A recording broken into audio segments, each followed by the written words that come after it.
So guys, welcome to the second episode of the Web Warrior Protocols podcast. I might sound a little bit clearer as I was able to pick up a mic the other day with Jon. Speaking of whom, Jon, do you want to say hello?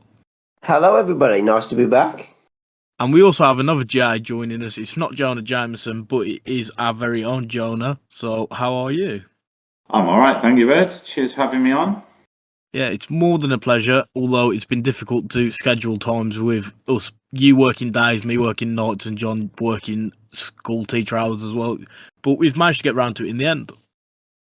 So, today we're going to run through a few things. We're going to have a little section right at the start where we talk about recent events. Not in the world, but more Marvel events that we've been to. Then, what we're going to discuss today is Mystique Brotherhood Senator Shenanigans. So you might not know about them, you might have not heard of them, but you can see them over on the channel in one of our battle reports against Pat from across the Bifrost, and we're going to talk about them today. Lastly, a little bit more controversial, because, you know, always good to get a bit of that in, we're going to talk about painting requirements. So, first of all, Jonah, you joined me for the first event in the Infinity series. Do you want to quickly run us through how you got on at the event? Yeah, I went 3-1 for the day, running a Mystique-focused Brotherhood, which will be useful for our discussion later. The game I lost was against James, who played in the final against Ron. So I was pretty happy with that performance. I had 4 really great games. I got to play Dom, who's a friend of yours, for the first time for my first game. Dom is known for his painting. He's had some really lovely stuff.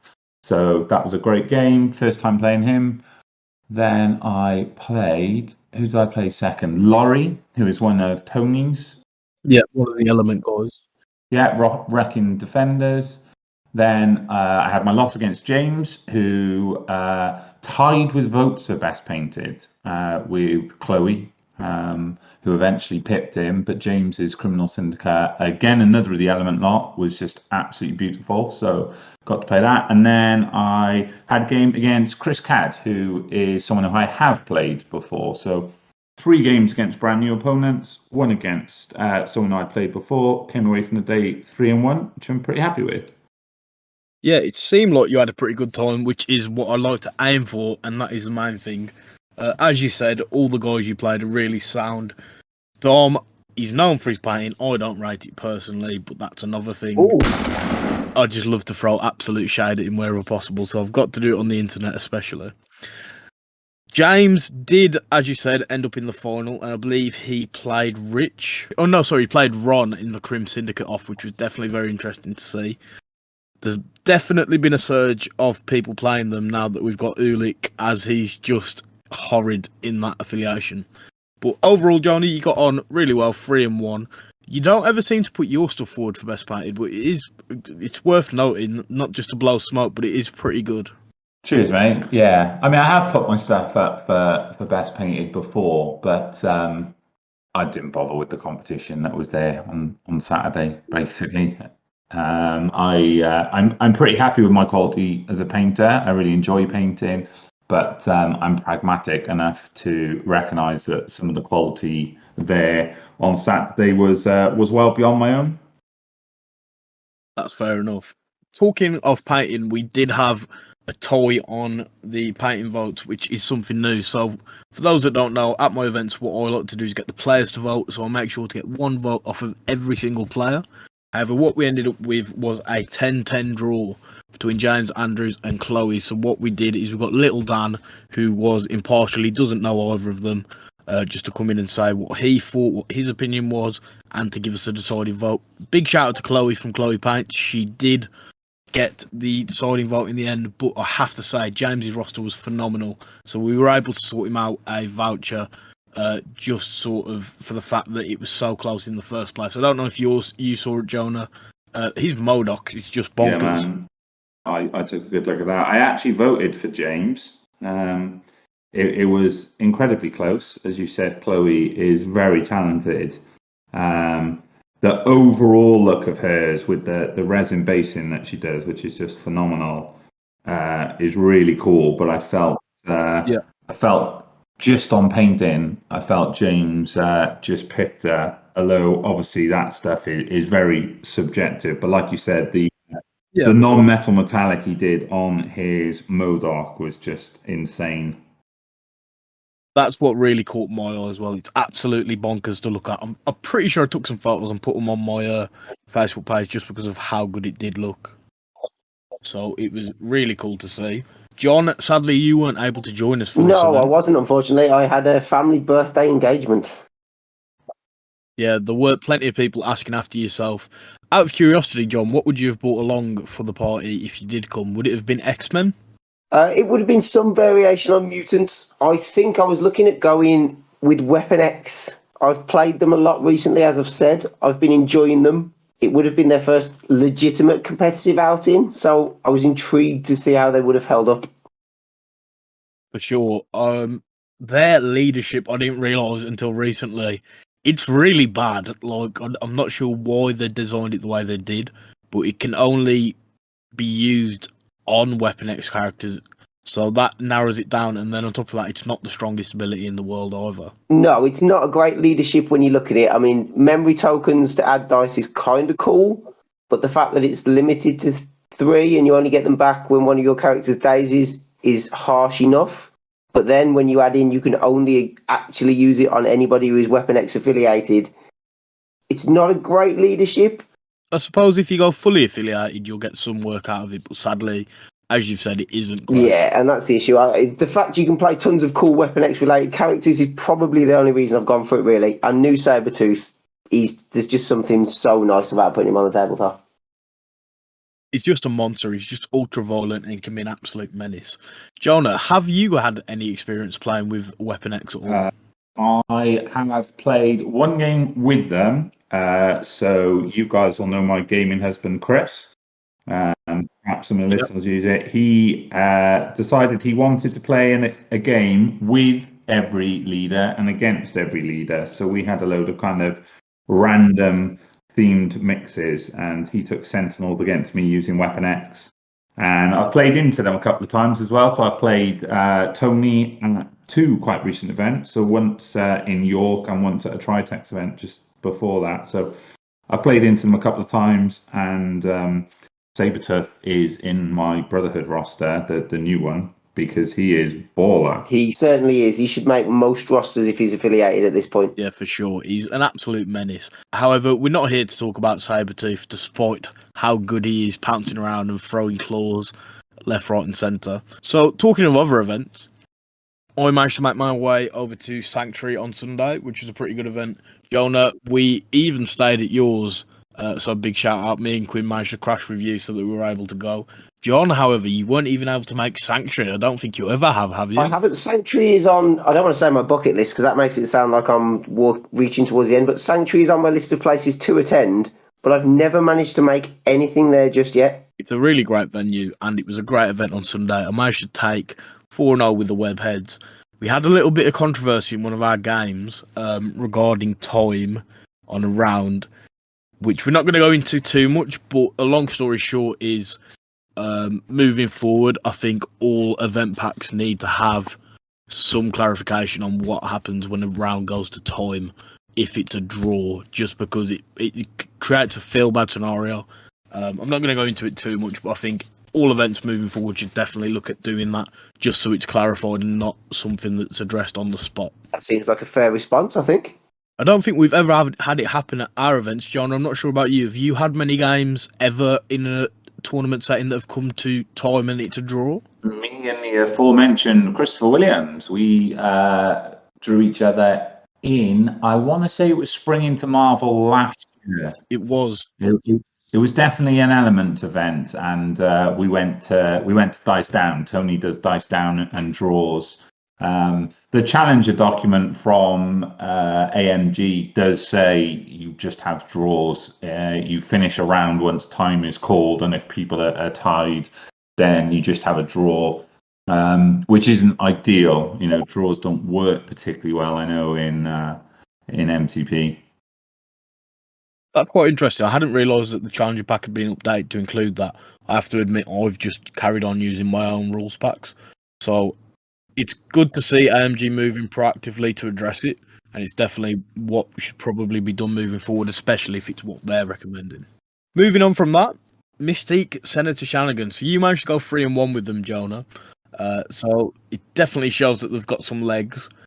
They're an affiliation that doesn't have the world's most wonderful leadership.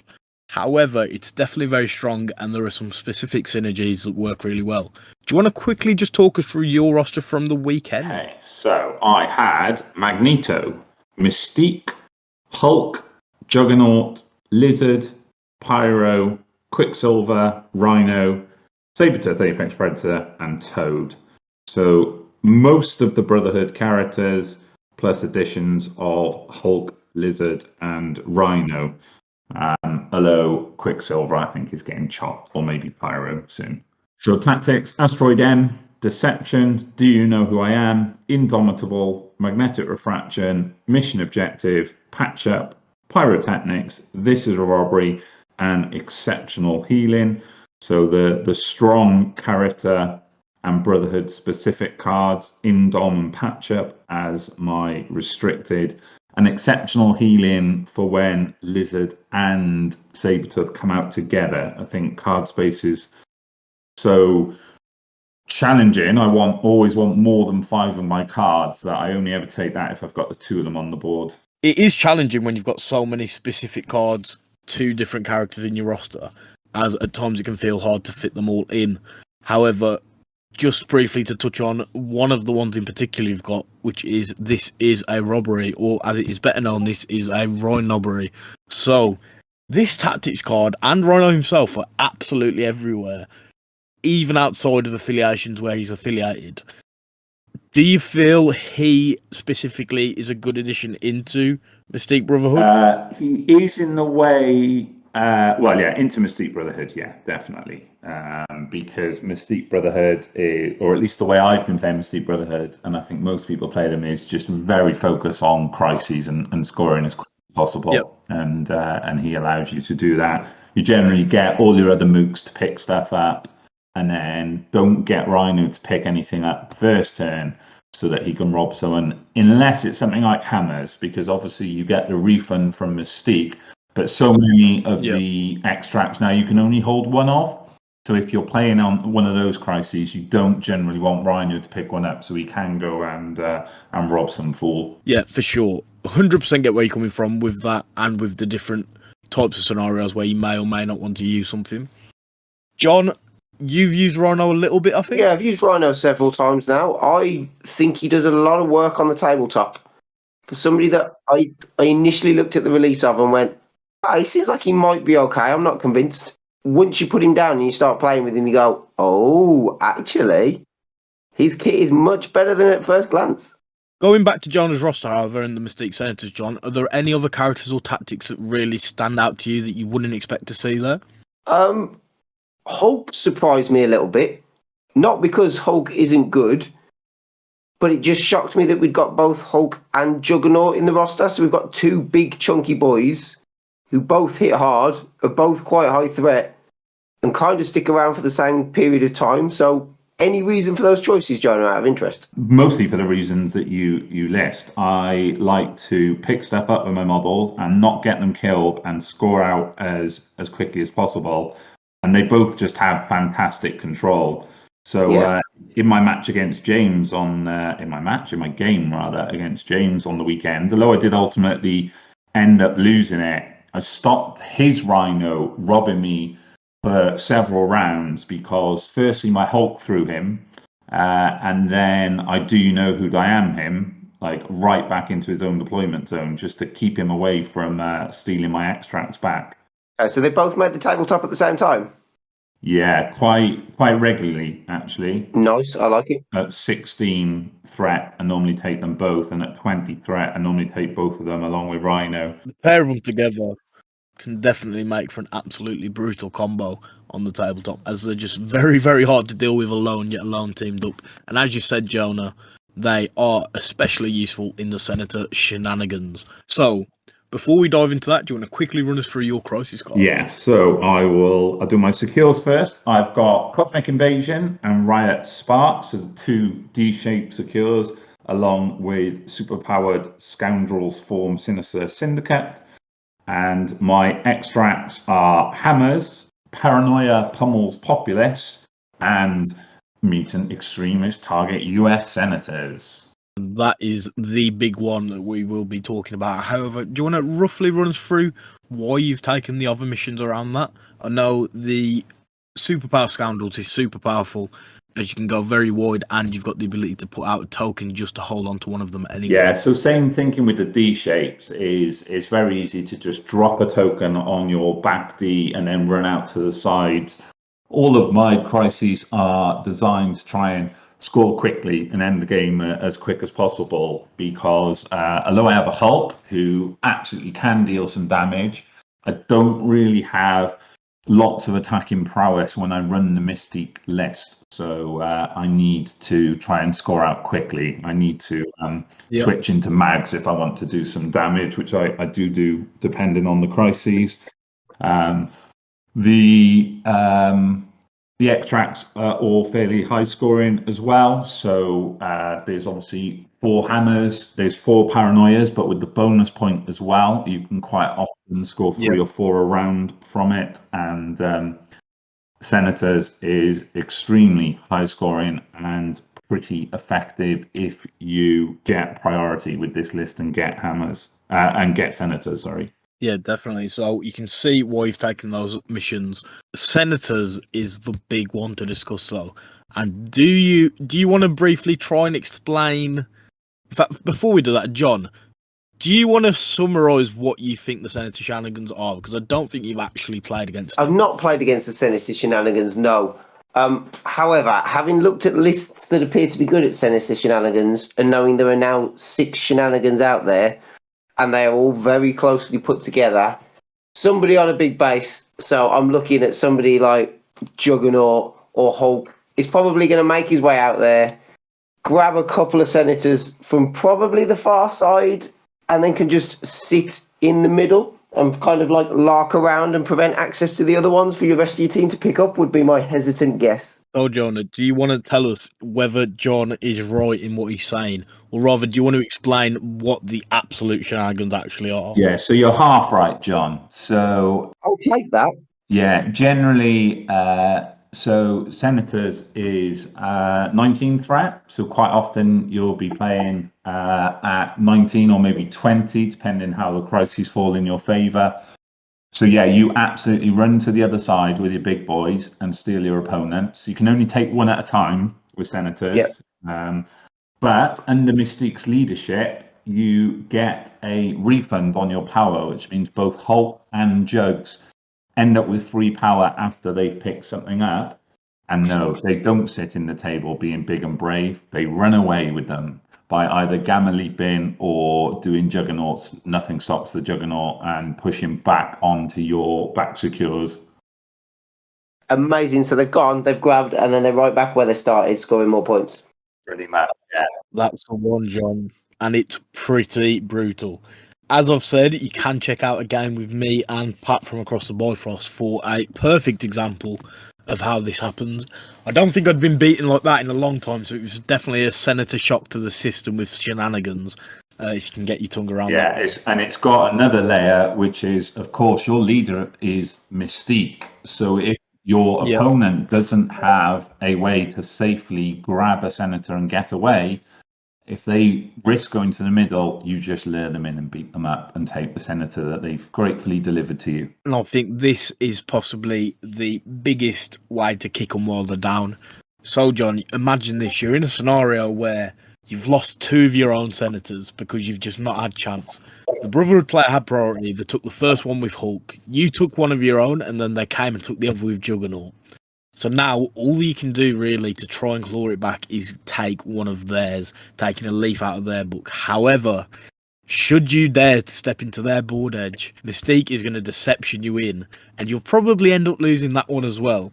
So the odds are the Mystique Brotherhood have got access to getting 5 of those senators turn 1, which is just absolutely horrendous. Yeah, I'd rather not, to be honest. It's truly brutal.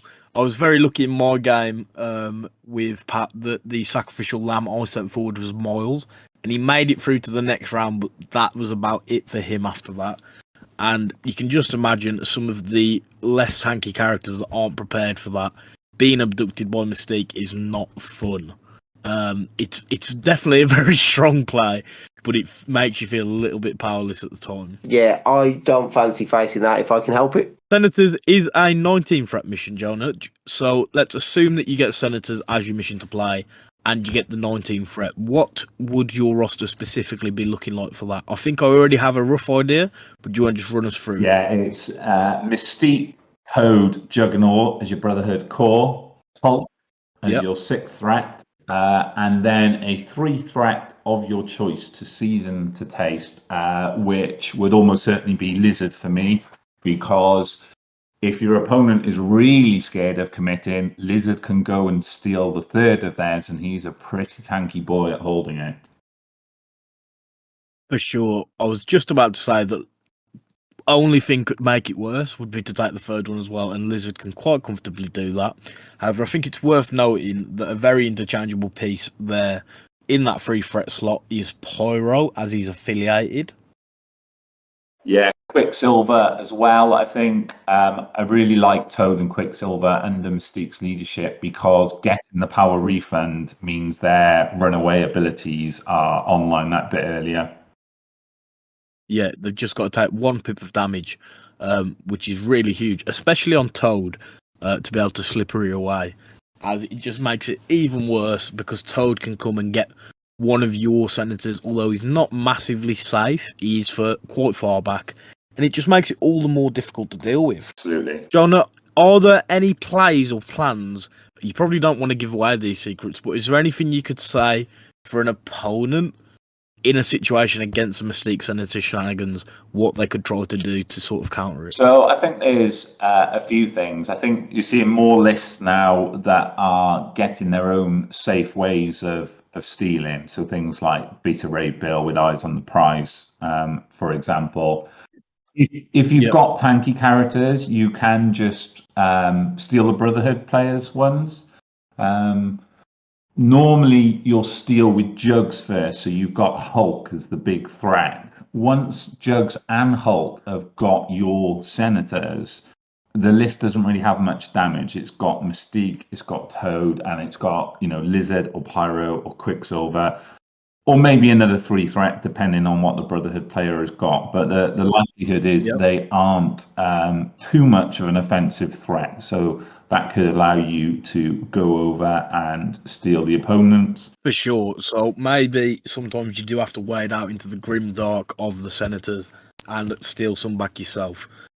It's very interesting to talk about it, and I'm glad we've been able to cover it, as I think there are a few people that have heard about it but weren't really sure what it was, John, yourself included. Yeah. So definitely very interesting to have quickly covered it and talked about what it is. As I've said, we've got a battle report you can watch. It doesn't have the best audio quality in the world, as it was recorded at the York Weekender, but it's between me and Pat, and you can have a quick look over there. Moving on from Senator Shenanigans, because I feel sick enough already discussing them, painting requirements was something else we were going to touch on briefly. Jon, Jonah, I know you've both got slightly different opinions on it, I believe.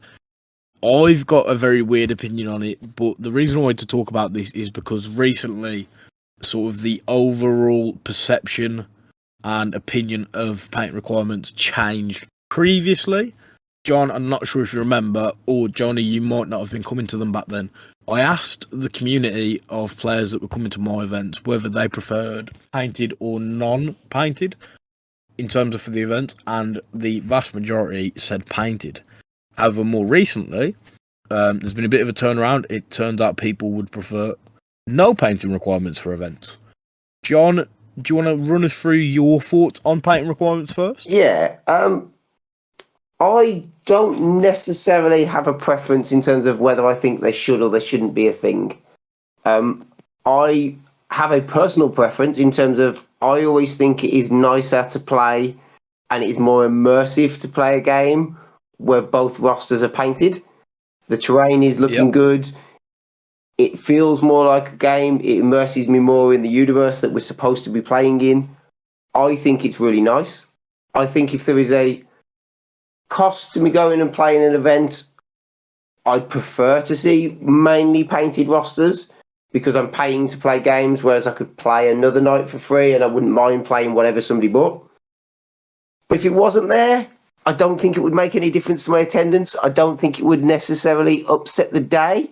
I just think I might be slightly less immersed in a couple of the games when I look across the tabletop and go, oh, two of them are grey, two of them are painted, one of them's half undercoated, for example. I'd be a bit like, oh, okay. Yeah. But it wouldn't ruin it for me. So that's definitely interesting because it sounds like what you've essentially got is a soft stance on it. Yeah. So you definitely have a preference for it, but you're not ragey, angry gatekeeper of the painting requirements, which there definitely are a few players out there. Jonah, what is your opinion on painting requirements for events? So yeah, painting requirements. It's quite funny that John's the other person on today because I'm pretty sure he's told me to shut up in a message before when we've had a disagreement over painting requirements. Surely not. I'm sure it's a lot better than that. Now, I will say I do agree with everything John said in terms of I much prefer painted, playing with painted stuff, and I enforce on myself painting requirements. And in fact, painting's my favourite part of the hobby. If I had to give up gaming or painting tomorrow, then I would give up gaming because I love to paint. But I am dead against painting requirements for events. And why is that, Jonah? Because you've just said yourself, you personally prefer to paint everything, and painting is your favourite part. Partly because I don't think, my views should be put onto other people. But for me, I think it's a couple of things. Firstly, some people just don't like painting, and I get arguments that maybe you could pay someone to paint, but it's an expensive enough hobby as it is. And I just think if people aren't into painting, we shouldn't be telling people what to do with their toy soldiers once they've bought them. I also think it creates a barrier to entry for those people who don't like painting or for people who are new to the game.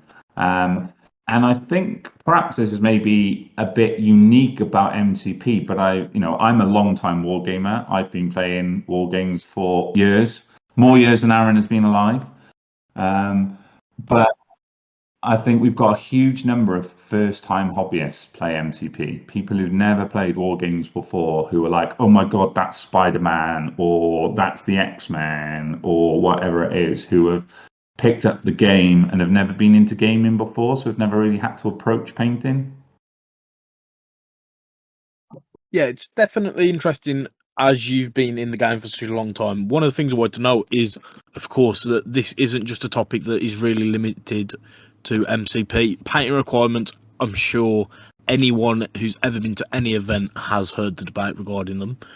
Myself, I definitely agree with John in the sense that it can increase immersion. However, that's sort of where it ends for me. The fact it can increase immersion, but I don't think it takes away from me, at least personally, if people don't have painted miniatures. Jonah, I 100% understand and respect your opinion of wanting to get everything painted, and I do also, for the most part, agree that we shouldn't have painting requirements. It's quite funny as I'm in a position where I think Panzer, Ben, for those that you don't know him personally, would definitely call me a hypocrite, as I, for the longest time, as I said, had painting requirements at events. But outside of events, I was the person that would show up with an unpainted roster. So, for me personally, the reason I don't tend to paint stuff is because I've got bad OCD, so I end up just stripping it, which I don't know how legitimate a reason that is. For me, it's something that has stopped me painting lots of miniatures in the past. It's made me have to buy lots of replacement models. We do all joke, but in all seriousness, I think I've owned 5 or 6 of the Miles Morales character pack. So it's very interesting to see the different perspectives on it. I don't remember John ever telling you to shut up though, Jonas. You'll have to let us in on the source. What was this? Was this one of the famous debates back in the day, back in the Wild West, early on in the MCP? Yeah, so I think I've been coming to your event since they first started, Aaron. We played at the very first Board in Brum event I went as well, and it was in one of the very many MCP messages that we're all in, and it was just this debate. It was about painting requirements, and I think I'd expressed much the same, that I much prefer painted models, and it does look better, and I enforce that on myself. But I still don't think we should enforce them at events. And I think Jon was like, "What the hell are you on about then? Shut up." So, Jon, I don't know if you want to defend yourself. I think we went through a debate about I don't like painting, but I enforce it on myself. Somebody, I don't think it was you, threw out we were gatekeeping. And then I was like, I can't be doing with this. Just everybody just shut up. And I went dead silent for a while. So I probably did, to be fair. Whether it was directed at you or not, it definitely happened. And there it is. So the source may be true. Turns out Jon is an absolute godless heathen that tells people to shut up, and you should never listen to us on any future episodes because we're just horrible. And this is why I just lurk now. It's easier. All joking aside, there are people on both sides of the painting requirement debate that have hugely strong opinions on it. I'm glad we've discussed it. I think it's definitely something controversial to talk about, and I think if you have an opinion on it, you should definitely comment below on the YouTube video and let us know what you think. As I've said, moving forward for my events and also for the entirety of the Infinity Series 2023, there aren't going to be any paint requirements. And this is just because a lot of people seem to have changed their opinion. As I said, I took a vote before and people said that paint requirements were just something that they preferred. They just would rather have it that way.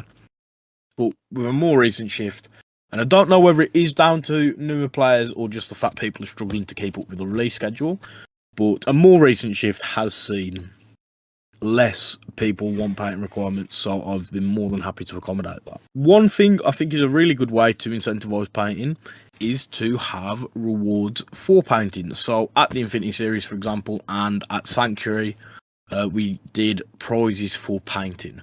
So you're obviously not going to be able to enter with an unpainted roster, but if you do paint a roster, you're obviously more than welcome to entry. And I think this is a nice way to incentivise it, and it's definitely a way that doesn't put off new players or players that don't paint, as it just gives them the option to opt out, but it does reward those people like Chloe, like James Andrews, Jonah like yourself, and Jon like yourself that do put the time and effort into painting the miniatures, which do always look great. So I don't know about you guys, but that is sort of my stance on it and how I'm going to be doing it moving forward. Yeah, I think that's a perfectly reasonable way to do it. I've done other gaming systems and other things where you get additional points for a fully painted roster and things, so it's not essentially required, but it is preferred and there is a bonus to it.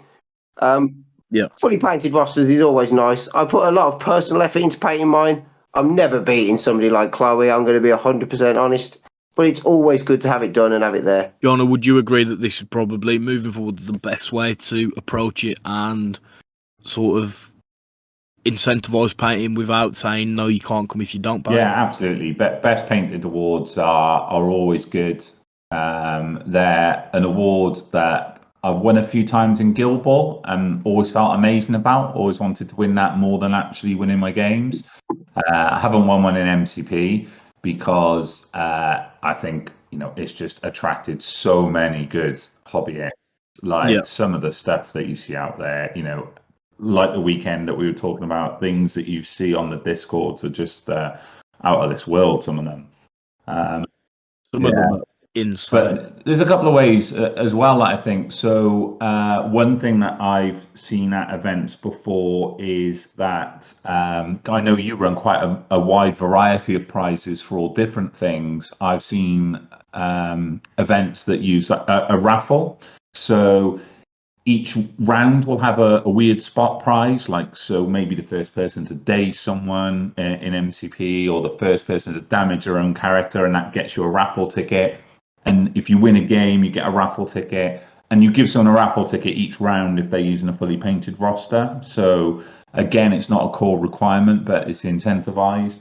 And I know that Tony, his events up in Element, he says that if there's a tie break, so he does best in each category. So you've got your winner, and then you've got the best 5 and 1, the best 4 and 2, the best 3 and 3, and so forth.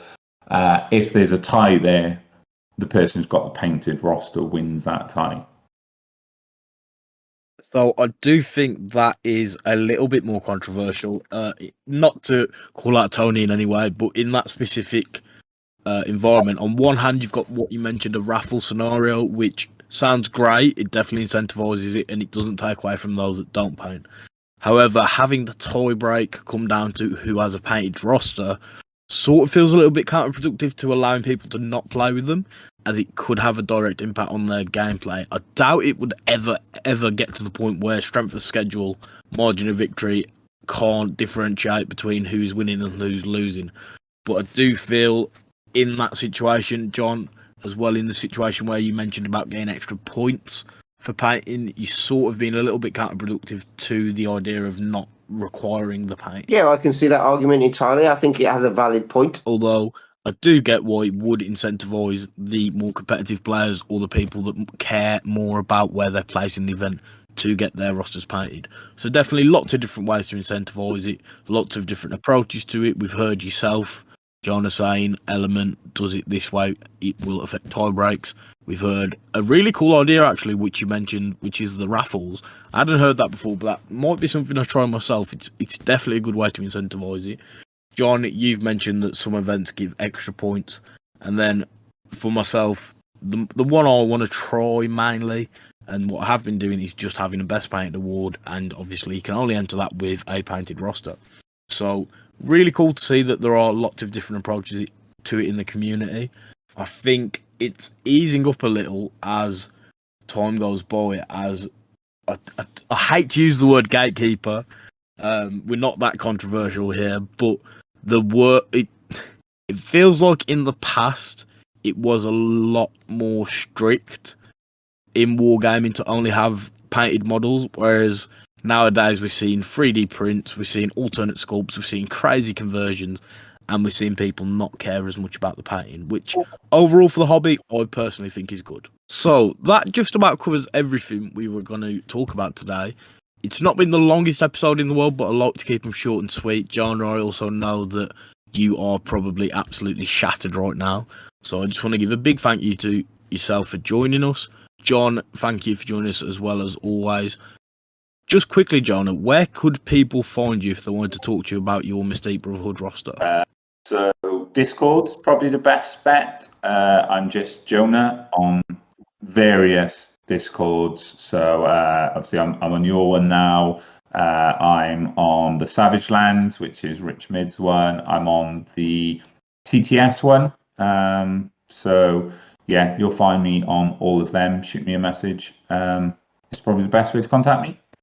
And once again, Jonah, thank you for joining us. Jon, as we have assessed during the episode, you just lurk, don't you? So people can find you lurking around in various Discord and MCP groups and randomly telling people to shut up as well. People can try and find me, but I'm just too good at lurking these days. I'm there, but you'll never know until I need to be known. Which is absolutely terrifying, Jon, and I don't think I ever want to hear you say that again, to be perfectly honest. It's pretty crazy. Jonah, please make sure that you're able to sleep okay after that. You can find Web Warrior Protocols on Facebook under Web Warrior Protocols. We're also on Twitter and Instagram. We're hoping to move over to Spotify with this episode, which would be great. If not, then you'll be listening to us on YouTube, I assume. Or you'll have downloaded it on some illegal website, but I don't think we're even close to being that big that we have pirated versions of our stuff, so I don't think you need to worry about that. We do have a Patreon, which you can check out if you want to support the channel as we make more podcast episodes and make more battle reports. It helps to pay for equipment such as the microphone, which we're using today, the tripod we use when recording, and all of that other fun stuff. And once again, I just want to say thank you to you both for joining me. Cheers, Pleasure as always, mate. And we will see you next time on the Web Warrior Protocols podcast. So guys, thanks for watching. Please like and subscribe if you enjoy the content. As always, I want to say a massive thank you to all the supporters of the channel, and especially to those that are the channel's patrons. You guys have made everything possible, and it's thanks to you guys that we're able to buy all the equipment that we need, the train and the mats, and everything that we needed to get built up to what we are today. If you're interested in becoming a patron, then you can join us with the link down below in the description. And once again, thank you for watching.